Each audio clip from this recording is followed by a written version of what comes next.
In this episode, I'm talking about a 5 simple-step method to change your life permanently. I have used this method many times in my life, and it has consistently worked for me. So today, I'm gonna be sharing that with you guys. Welcome to Inner Beast.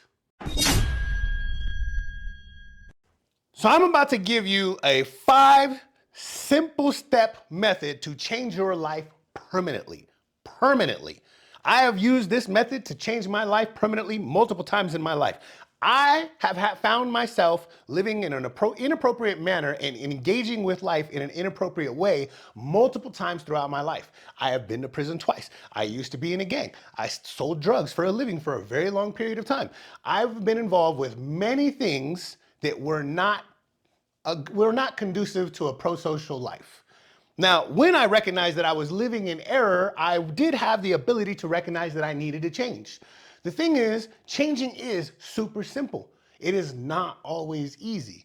So even though I'm going to give you a 5 simple-step process, recognize that it is not always going to be easy. But the more often you do this, the easier it becomes.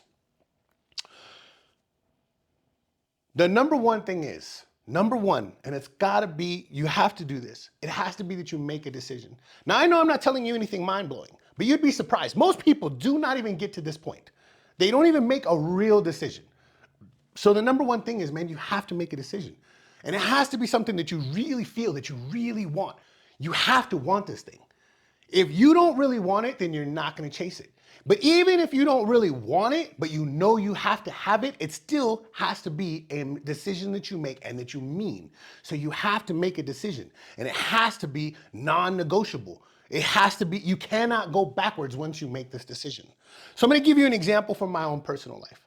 Believe it or not, at one point in time in my youth, I actually used to smoke cigarettes. Now, anybody that knows me would find that ludicrous because I don't allow people around me to smoke.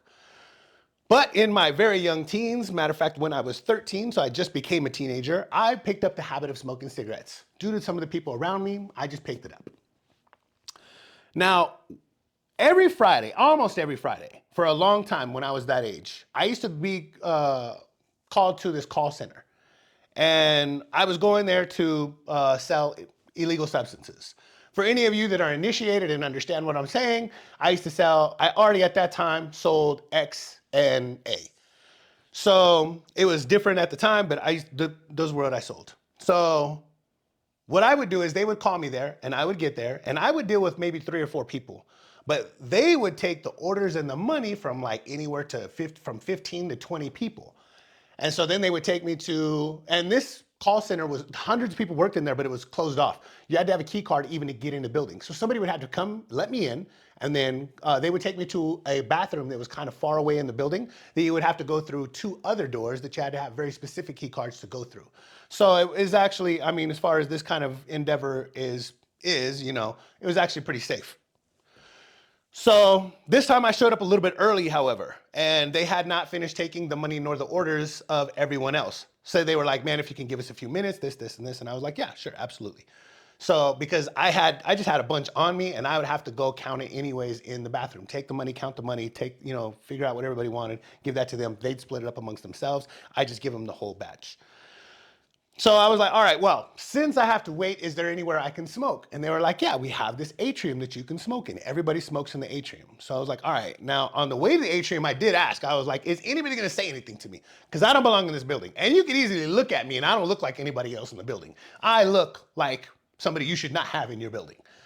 And they were like, listen, the turnover rate here is really high. A lot of people work, hundreds of people work in this building. Nobody really knows who works here, who doesn't. No one's going to say anything to you. You'll be fine. And I was like, all right. So sure enough, they take me to this atrium, and while it's not jam-packed, it is full of people, most of whom are smoking, and a lot of people are involved in conversations. So I have a seat, and man, I got a brand new pack of cigarettes, and I'm packing, and I'm looking around. I take a cigarette out, and I light it. I took maybe 3 puffs. So 1 puff, and I'm still looking around. 2 puffs, I started developing some thought processes about what's going on around me. By the 3rd puff, I had already made some pretty snap judgments. Now, just like everybody else on this planet, I am a highly judgmental individual. I just admit it openly. So I started looking around and I recognized the only thing that I had in common with all of these people that I was sitting in this atrium with was the fact that I smoked. That was the only thing I had in common with these people. Now, regardless of what your judgments are about my judgments, when I looked at these people, I did not want anything in common with these people that I was looking at. I wanted nothing in common with these people. I lived a completely different life, had a very different thought process about who I was and where I was headed in life, and this was not what I wanted to be like. These are not the kind of people that I wanted to be bunched in with. So just like that, recognizing that the only thing that we shared was the fact that we smoked, and I didn't want to be anything like them, I decided that I needed to stop smoking. Just like that, right then and there. Now, I only smoked for a very short period of time. However, I developed a very serious habit in that short period of time. I was a chain smoker. So I put out the cigarette. I didn't even finish it. I took maybe 3 puffs off this cigarette and I put it out. There was a guy standing next to me. I said, hey man, do you want a pack of cigarettes? There's only one missing. And he was like, well, yeah. So I gave it to him. And that was it. I left that atrium and I've never smoked since.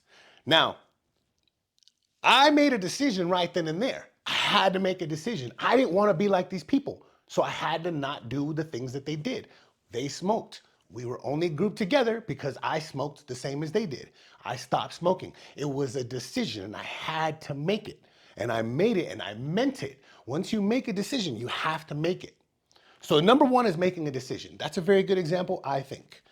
Number 2, you have to have a commitment to that decision. Again, I'm telling you nothing that is like no boom, mind-blowing information. But most people don't even make it to the point of making a decision. The few that do, they don't really have the commitment to see that decision through. They really do not. Now, I can give you a good example with the smoking thing. Not only did I make the decision, I didn't finish the cigarette. I put the cigarette out. I didn't keep the pack just in case. I gave the pack away. I didn't buy another pack just in case. Not only that, I stopped letting anyone around me or in my inner circle who smoked. I took that at that point, from that moment on, anybody who smoked to me was somebody that I did not want around me. So no longer were people that smoke cigarettes allowed within the vicinity of me for any length of period of time. And you damn sure could not be in my close circle of groups. You just couldn't. Now, I still hold true to that today. I do not smoke cigarettes. I do not drink. I do not do drugs. Obviously, I smoke cigars, but that's it. Now, you can have your opinions on what the cigar thing or whatever. I don't care. The point is, I don't do those other things, and I don't really allow people around my life that do those things. So I make a decision, and then I have the commitment to see it through. You have to have the ability to have the commitment. You have to, like, whatever. I can give you another example from my life. Christmas just passed. So not this Christmas, but the Christmas before. I'm sitting in my house and I'm going through some things. I'm thinking about some things. It's early, so I haven't gone to anybody's house yet for lunch, dinner, and all that other stuff. I'm just sitting in my house alone at this moment in time. Now, I love the holidays. Anybody that knows me can tell you I love the holidays. I celebrate the fuck out of them. But I'm sitting in my house at this moment and I'm thinking, I'm like, man, if I want next year, which is the year that just passed, but if I want next year to be like the year, then I need to dial my life in. I need to really dial it in. Now, I'm already a highly productive individual, and I already take what I'm doing very seriously. I'm chasing my dreams, my goals, my passions, all of those things very seriously. But I recognized right then and there, I was like, okay, if I really want this year to really matter, I gotta dial myself in all the way. So there was a number of things that I did, but one of the things that I did, this is Christmas morning, I realized this television is a potential distraction. I have to get rid of potential distractions because I barely ever watch the television anyways.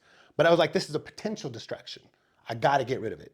Now, in my house now, there's still no television. However, that day, big, huge screen TV. I'm like, okay, where can I donate this thing? It's Christmas morning. Every place said, do not drop stuff off when we're not open. During closed hours, do not drop stuff off. I said, okay, and I listened to them. So instead, what I did is I grabbed this big ass TV that I could barely fucking hold and I took it to the first dumpster I could find. I put it down with the remote, with battery still in the remote, and just left it there. That's how serious I was to my commitment to making sure that the next year that I was about to undertake was gonna be the best year and the most productive year that I had. And I'm not even gonna lie to you, man, last year was amazing and hyper productive, and I'm closer to achieving my major goals than I've ever been before because I took it serious, but I had commitment is my point. Now, for the smoking, Not only did I put the cigarette out, give the pack away, I cut people out of my life that smoked. You could not be in my close personal circle anymore if you smoked. For the level of productivity that I wanted to have for the year, potential distractions had to be gotten rid of, such as the television. It was a potential distraction, even though I never watched it. And even now, to this day, there is no televisions in my house. So you got to have the commitment. Number three, so number one, make a decision. Number two, you gotta have the commitment to see it through, and you gotta do things to show that you have the commitment. Number three is you just gotta have the discipline to see the commitment through, to see the decision through. Again, nothing mind-blowing. But at this point, man, you have to be extremely real with yourself. Man, you just have to go hard on yourself. Everybody, for whatever reason, is a master at holding everybody else accountable, but not themselves. You have to switch that.